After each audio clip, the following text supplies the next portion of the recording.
자동차에 대한 깊이 있는 내용을 전하는 최영석 국장의 글로벌 인사이트. 이번 시간에는 중국 연간 판매 3천만 대 시대 임박, 그리고 미국과 유럽의 견제라는 주제로 이야기를 전합니다. Made in China, Created in China, Created for China에서 지금은 Made by China로 진화하고 있다. 중국 시장의 올해 11개월 동안 신차 판매 대수는 전년 동기 대비 10.8% 증가한 2,688만 9천 대였다. 이는 당초 3% 증가할 것이라는 전망치를 크게 앞선 것으로 이미 2022년 연간 실적을 넘었다. 연간 사상 최고치를 기록할 것은 기정사실이 됐다. 11월 중국 전체 신차 판매 대수가 297만 대였기 때문에 12월 실적에 따라 3천만 대 돌파도 가능해 보인다. 2001년 WTO 가입 이후 2022년 200만 대였던 것이 22년 만에 그 15배인 3천만 대 시대를 앞둔 것이다. 중국 자동차 시장의 성장 과정과 현재를 정리해 본다. 올 한 해 미국과 중국 모두 경제 위기론에 시달렸다. 미국은 패권을 중국에 빼앗기지 않기 위해 트럼프 시대부터 보호무역주의를 표방했다. 미국의 정신인 자유와 배치되는 것이지만 표를 의식한 정치인들은 반중정서를 위한 프레임을 만들었다. 중국은 그 반대의 전략으로 세계의 제조업체들로부터 투자를 유치함은 물론 1대1로의 노선을 따라 세계 시장으로 진출하고 있다. 중국은 헝다와 비구 이위안 등 거대 부동산 업체들이 부도를 내면서 중국 경제 전체를 흔들 것이라는 의견을 내놓는 전문가들이 적지 않았다. 그것은 2008년 서브프라임 모기지론이 미국발 금융위기를 촉발했었다는 것을 근거로 하고 있다. 그러나 중국 금융경제연구소 전병서 소장은 부동산과 금융 시스템이 연동되어 있는 미국과 달리 중국은 부동산 업체의 부실이 곧바로 금융 시스템으로 이어지지 않는다고 말한다. 그 이야기는 모든 상황을 미국식 사고방식으로 이해하고 분석하고 해석한 데서 오는 오류일 수 있다는 것이다. 그런 오류는 이미 2008년 골드만삭스의 잘못된 전망이 보여주었다. 2007년 879만 대였던 중국 자동차 시장은 1600에서 1800만 대 이상은 성장할 수 없다고 주장했었다. 그리고 불과 몇 년 만에 틀렸다는 것이 입증됐다. 그런데도 여전히 적지 않은 자칭 전문가들은 그들의 주장을 굽히지 않고 있다. 다양한 변수를 들며 미국 우위 논리를 펼치고 있다. 가장 그럴듯한 배경은 기축통화다. 그에 대해서도 많은 의견이 있지만 최근 사우디의 석유 위안화 결제 움직임에서도 알 수 있듯이 미국의 힘이 약해진 것은 부인할 수 없다. 그렇다고 중국이 당장 미국을 능가한다는 논리도 쉽게 동의할 수 없는 것도 사실이다. 다만 그것은 정치적인 또는 지정학적인 상황을 배경으로 하는 것이다. 시장으로만 보면 중국 없이는 세계 대부분의 국가가 생활 자체가 불가능한 것이 현실이다. 가장 중요한 것은 표 때문에 수시로 변화하는 미국과 집단지도 체제를 표방하지만 1인 독재로 안정적인 시장을 유지하는 중국의 차이가 있다. 제3자의 입장에서는 두 쪽 모두 마땅치 않다. 최근 갤럽 장기조사에서 미국의 방향에 만족한다는 응답자가 20%에 불과했다고 한다. 중국은 어떨지 궁금하다. 중국의 신차 판매 대수는 2017년 2,888만 대를 정점으로 하락해 코로나 팬데믹 기간이었던 2020년에는 2,531만 대로 감소했었다. 그러던 것이 상승세로 돌아서 2022년에 2,686만 대가 판매됐다. 올해에는 11개월 수치가 이미 전년 실적을 추월했다. 구매자들의 사전 주문, 정부의 부양책, 자동차 제조업체의 할인 이벤트가 많은 연말이라는 점을 감안하면 올해 연간 실적은 3천만 대를 돌파할 가능성이 있다. 2017년 2,888만 대를 기록한 것에 대해 세계가 놀랐었지만 중국의 소비는 이제부터가 시작이라는 의견이 대두됐었다. 그때는 트럼프가 보호무역주의 기치를 내걸고 중국 압박을 시작했던 시기였다. 그 과정에서 미국과의 무역 분쟁이 어떻게 나타날지 아직은 모른다. 중국 자동차 시장이 시야에 들어온 것은 2008년 베이징 올림픽 이후다. 2001년 12월 중국은 WTO에 가입하며 세계화의 길을 걷기 시작했지만 정작 서구 국가들은 그다지 신경을 쓰지 않았다. 미국이 중국을 WTO에 끌어들인 것은 과거 플라자 합의를 통해 일본을 견제하고자 했던 것과 같은 의도였다. WTO 이전, 미국은 관세무역 일반협정을 통해 소련의 시장화와 자유화의 바람을 불어넣었고, 걸프전 이후 유가를 40달러에서 10달러 낮추어 전쟁하지 않고 소련을 붕괴시켰다. 일본이 급부상하자 1985년에는 플라자 합의를 통해 금융의 칼로 일본을 침몰시켰다. 그리고 2001년에는 중국의 WTO 가입을 통해 시장화와 개방화로 중국 침몰을 노렸다. 그 배경에는 투키디데스 함정의 이론이 있었다.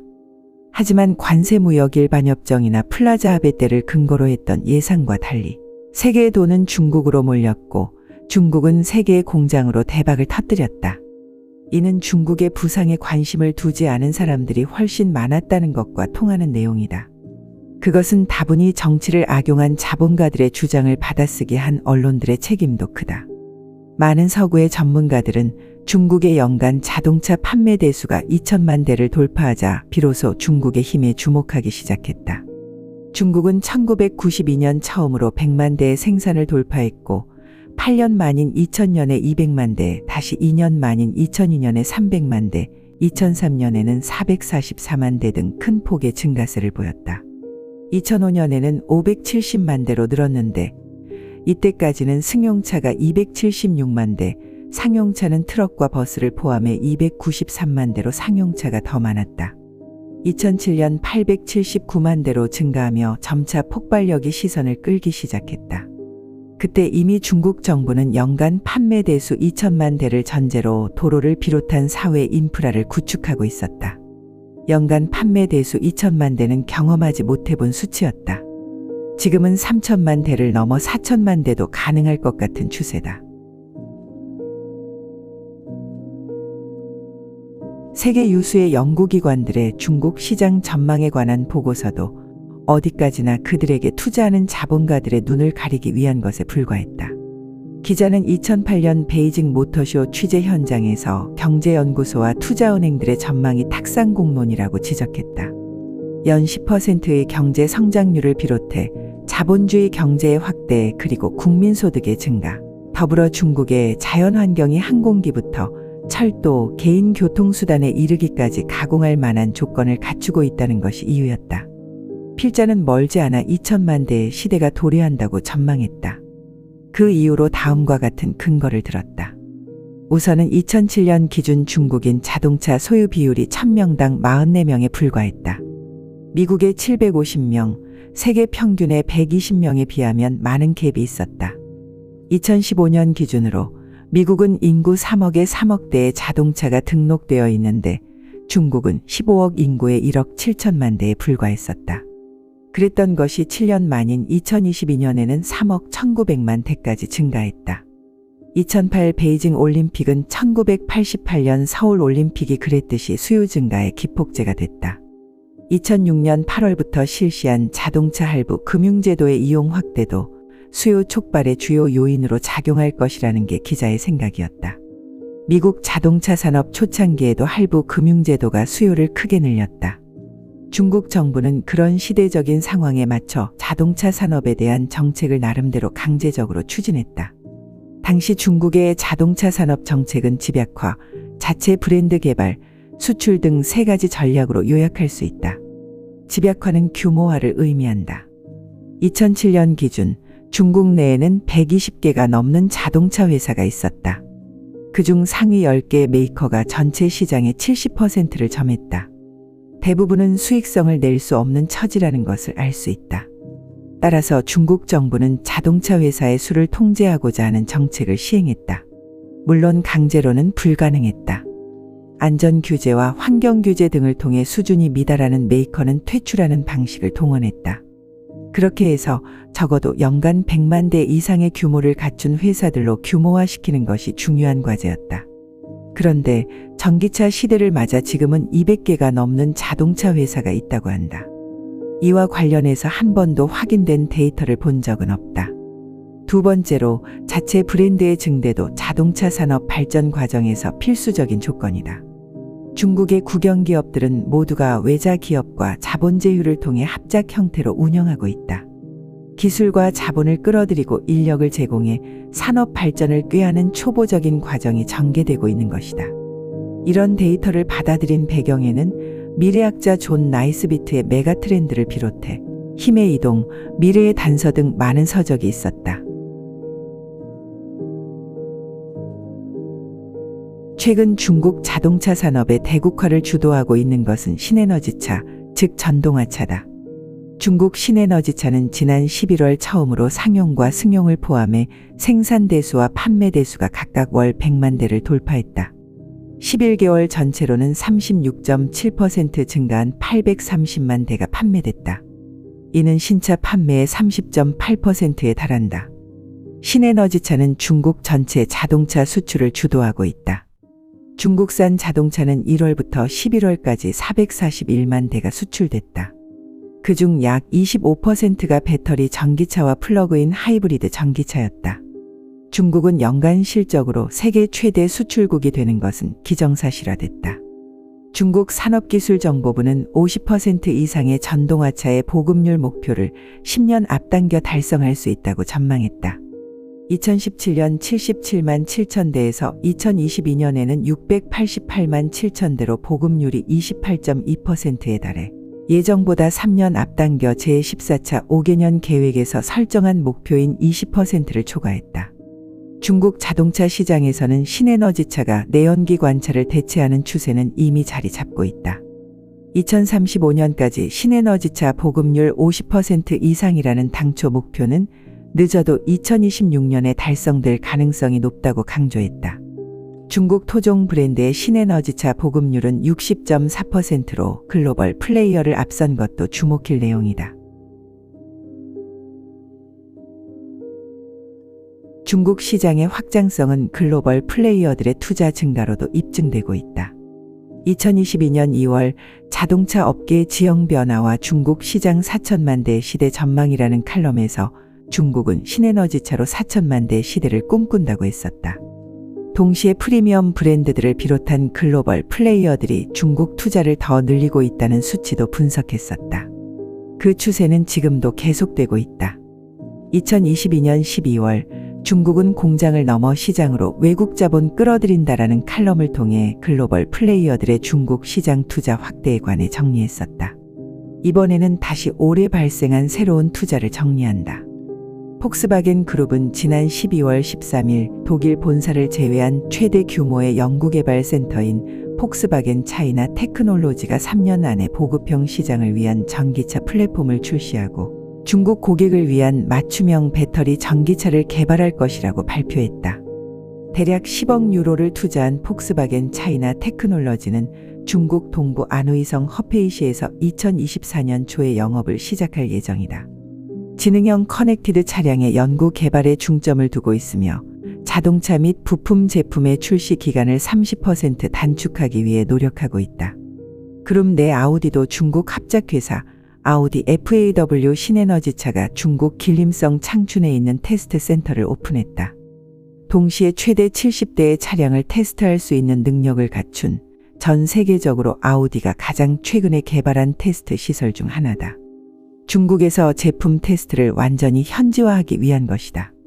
아우디 FAW 신에너지차는 중국에서 배터리 전기차만 생산하는 아우디의 첫 합작 회사이기 때문에 아우디의 중국 전기화 전략에서 핵심적인 역할을 하고 있다. 합작 회사는 올해 말 건설을 완료하고 사전 생산 활동은 2024년 초에 시작할 예정이다. 아우디와 포르쉐가 공동 개발한 PPE 플랫폼을 기반으로 한 모델은 2024년 말부터 생산을 시작하고 첫 번째 모델은 2025년 초 시장에 출시될 예정이다. BMW 그룹도 지난 7월 중국 상하이에 새로운 연구개발센터를 오픈했다. 이 시설은 전 세계 17개국 연구개발센터 중 독일을 제외하고 가장 크다. 중국은 베이징, 상하이, 랴오닝성 선양, 장수성 난징에도 시설을 갖추고 있다. 중국은 독일을 제외하고 전체 프로세스 연구개발 역량을 갖춘 유일한 나라다. 중국의 시설과 프로세스는 본사 못지않게 선진화되어 있다. 예를 들어 BMW OS 9.0 기능 중 약 70%는 중국 고객을 위해 맞춤 제작됐다. BMW는 중국 연구개발팀이 현지에서 생산된 배터리 전기차 BMW i5 세단의 설계, 개발, 테스트 및 검증에 참여했다고 밝혔다. 중국의 여러 가지 혁신적인 기능이 전동화 캠페인에서 중추적인 역할을 할 노이의 클래스의 모델의 하이라이트가 될 것이라고 보고 있다. 한편 BMW는 2017년에 이미 전체 배터리 기능을 갖춘 독일 이외의 첫 번째 배터리 센터를 설립했다. 심양에 있는 연구개발센터는 10년 이상 전기화 기술 개발, 제품 현지화, 보정 및 검증에 중점을 두고 있다. 최근 확장된 심양 시설의 2단계는 BMW의 전체 프로세스 개발 및 현지 생산 전동화차에 대한 검증 기능을 강화했다. 이 시설에 19개의 새로운 실험실이 포함되어 있으며 그중 17개는 신에너지차 테스트에 중점을 두고 있다. 중국은 또한 독일 이외 BMW의 가장 큰 테스트 및 검증 공간의 본거지이기도 하다. BMW는 자체 연구개발 노력을 강화하는 것 외에도 텐센트, 알리바바, 차이나 유니콤, 나브인포, 화웨이 등 중국 파트너와 협력하고 있다. 지능형 및 커넥티드 차량, 신에너지 차량 및 차량 안전과 같은 분야에서 협력하기 위해 중국 자동차 기술 및 연구센터와 파트너십을 체결했다. 메르세데스 벤츠 트럭은 2023년 11월 중국 국제 수입 박람회에서 장기적으로 중국 시장에 있을 것이라고 밝혔다. 베이징 포톤 다임러 자동차의 사장 겸 CEO이자 합작회사인 메르세데스 벤츠 비즈니스 책임자인 홀커시르는 현지화 사업이든 수입 사업이든 시장 사이클이 어떻게 변하든 장기적으로 중국 시장에 있을 것이라고 강조했다. 현지 연구개발 및 제조 역량, 엄격한 메르세데스 벤츠 품질 표준, 포괄적인 현지 공급망, 밀도가 높은 네트워크를 통해 중국 시장에 더 가까이 다가가고 더 빠르게 대응할 것이라고 덧붙였다. 중국 상용차 시장의 상승세가 이런 투자를 가능하게 하고 있다. 올해 1월부터 10월까지 중국 시장 상용차 판매는 전년 동기 대비 19.8% 증가한 약 330만 대에 달했다. 트럭은 전년 동기 대비 19.5% 증가한 291만 대, 버스는 22.2% 증가한 38만 9천여 대가 판매됐다. 수출은 누계 28.3% 증가한 61만 6천 대였다. 상용차 판매는 경제 전체의 흐름을 가늠할 수 있는 척도로 여겨지고 있다. 볼보 자동차는 2023년 5월 중국 상하이에 새로운 스튜디오를 오픈했다. 이는 예테보리와 카마릴로 센터와 함께 볼보의 3대 글로벌 디자인 센터 중 하나다. 스웨덴 예테보리에 있는 볼보 자동차의 디자인 본사를 미러링한 상하이 스튜디오는 컨셉카에서 양산에 이르기까지 전체 디자인 프로세스를 용이하게 하는 데 필요한 모든 기능을 갖추고 있다. 볼보는 상하이 디자인 스튜디오 오픈과 함께 중국 R&D 센터, 청두 공장, 다칭 공장, 타이저우 공장에 이어 중국에서의 전략적 투자와 장기 발전도 강화하고 있다. 2010년에 설립된 상하이 디자인팀은 다양한 배경에 강력한 전문성을 갖춘 인재를 갖추고 있다. 팀이 주도한 첫 번째 디자인 프로젝트 중 하나는 볼보 EX90 엑설런스다. 토요타도 지난 7월 경쟁력 있는 배터리 전기차 생산을 위해 중국에서 기술 및 소프트웨어의 현지 개발을 강화할 것이라고 발표했다. 이는 테슬라와 BYD 등의 급성장으로 전기차 시장이 확대되고 있는 상황에서 시장 점유율을 빼앗기고 있다는 위기의식이 반영된 것이다. 일본차의 중국 시장 점유율이 한때 25%를 넘었으나 2022년 19%까지 떨어졌다. 이런 상황을 극복하기 위해 토요타는 현대적인 인테리어 디자인과 인공지능으로 운전 경험을 향상하기 위한 현지 디자인과 스마트 콕핏 개발을 가속한다는 방침이다. 또한 전기 파워트레인 개발 속도를 높이기 위해 덴소, 아이신과 협력을 강화할 계획이다. 토요타는 지난 5월 현지 공급업체 기반 개발, 부품 설계 검토, 경쟁력 회복을 위한 생산 및 제조 개혁 등 중국 시장 강화를 위한 전략을 발표했다. 현지 개발을 추진해 빠른 속도로 중국 고객을 만족시킬 수 있는 경쟁력 있는 제품을 개발 및 제공할 수 있도록 한다는 방침이다. 대부분의 자동차 회사는 중국 시장에서 벗어날 수 없다. 흔히 말하는 탈중국화는 불가능하다는 의견이 해외에서는 지배적이다. 2014년 연간 판매 1754만 대를 정점으로 하락한 미국과 달리 중국은 연간 판매 4천만 대 시대를 꿈꾸고 있다. 이는 궁극적으로는 시장 독재가 더 강화될 수 있다는 것을 의미한다. 바야흐로 자동차 대국의 시대가 도래하고 있다.